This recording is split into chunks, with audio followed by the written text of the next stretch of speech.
दिल्ली सल्तनत के इतिहास में ना कुछ नाम सीधे खौफ से जुड़े हैं, लेकिन शायद कोई भी नाम ग्यासुद्दीन बलबन जितना नहीं। तो आज हम एक ऐसे सुल्तान की कहानी को समझेंगे जिसने डर को ही अपना सबसे बड़ा हथियार बना लिया था। यही वो सवाल है जो बलबन की पूरी कहानी का निचोड़ है। एक मामूली गुलाम और फिर खुद को खुदा की परछाई बताने वाला बादशाह। आखिर ये हुआ कैसे? चलिए इस दिलचस्प सफर को करीब से देखते हैं। तो सबसे पहले ये समझते हैं कि एक गुलाम आखिर सत्ता के सबसे ऊंचे मकाम तक पहुंचा कैसे। देखिए, ये कोई किस्मत का खेल नहीं था, बल्कि दशकों तक चली एक बहुत सोची समझी और क्रूर चाल थी।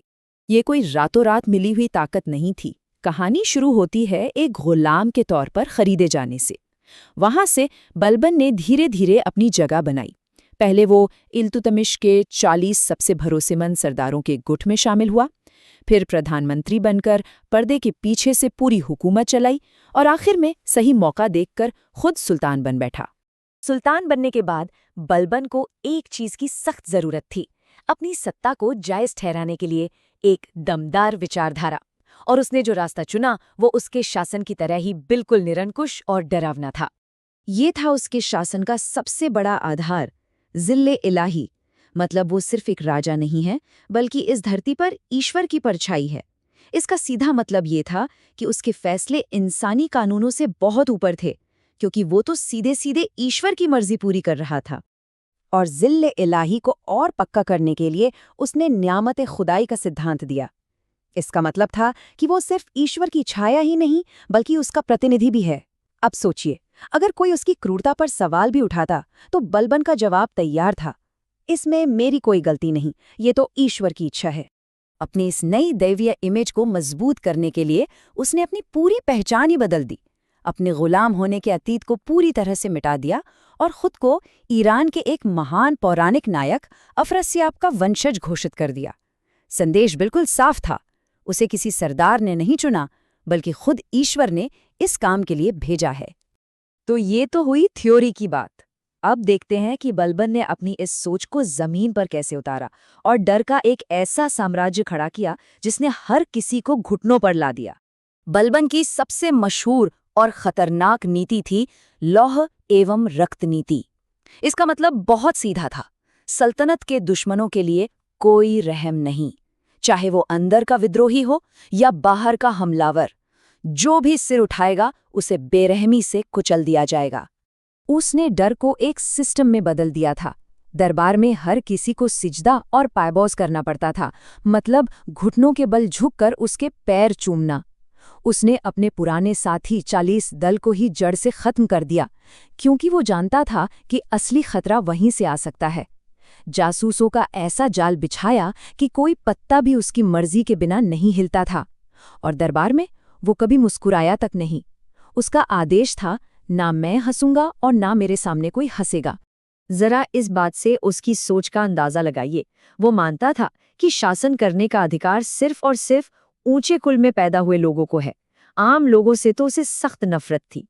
लेकिन क्या बलबन सिर्फ एक बेरहम और क्रूर शासक था?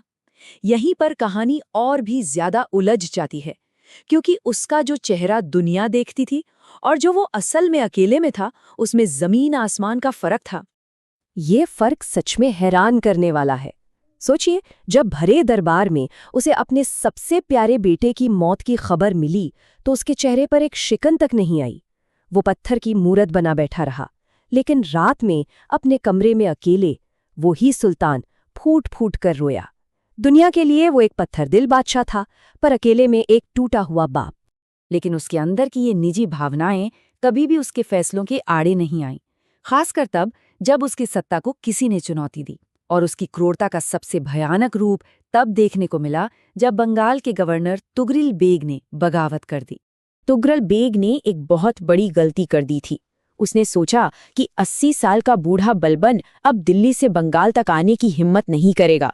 उसने खुद को सुल्तान घोषित किया और अपने नाम के सिक्के तक ढलवा लिए। बलबन का जवाब उसकी उम्र से कहीं ज्यादा भयानक था। उसने खुद बंगाल पर चढ़ाई की, तुगरिल को पकड़कर मार डाला और फिर उसके सभी समर्थकों, रिश्तेदारों, यहाँ तक कि उनके बच्चों और औरतों को मुर्शिदाबाद के बाजार में 3 किलोमीटर लंबी कतार में सूली पर लटका दिया। और इस क्रूरता को और खौफनाक बनाते हुए उसने अपने ही बेटे बुगरा खान को ये सब देखने के लिए मजबूर किया और कहा, याद रखना, अगर तुमने कभी बगावत की तो तुम्हारा भी यही हश्र होगा। कहते हैं इस खौफ का असर इतना गहरा था कि बुगरा खान ने बाद में दिल्ली का सिंहासन तक ठुकरा दिया था। लेकिन लोहे की मुट्ठी से बनाया गया राज हमेशा नहीं चल सकता। अपने बेटे की मौत के गम में बलबन 1287 में मर गया, और उसके मरते ही उसके डर का बनाया साम्राज्य ताश के पत्तों की तरह बिखर गया।